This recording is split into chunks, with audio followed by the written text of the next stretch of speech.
Yeah, absolutely. That makes sense.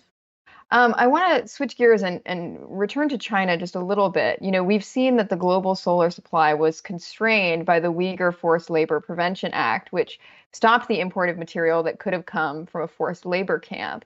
And I'm curious, I mean, what impact did this have on First Solar? I mean, did you see a big increase in demand?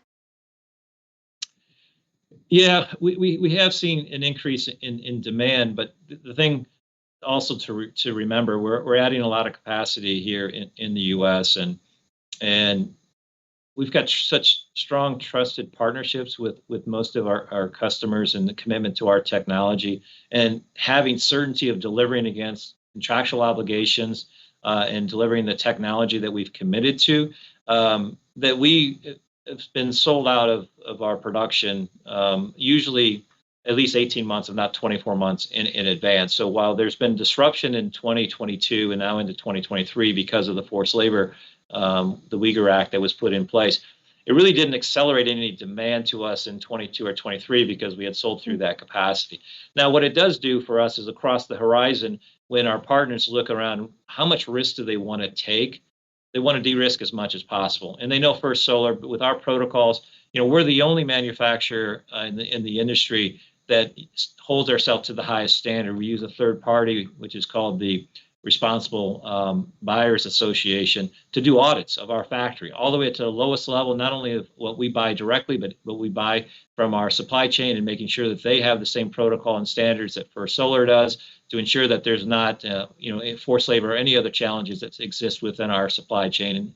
And our factories, our factories in Ohio, as an example, the very first time they conducted the audit, we were the gold standard. We hit the highest criteria of their evaluation out of the gate, which is outstanding. And our international factories have done very well as well. So we hold ourselves to a high standard. We have a strategy around responsible solar. We have zero tolerance for things like forced labor.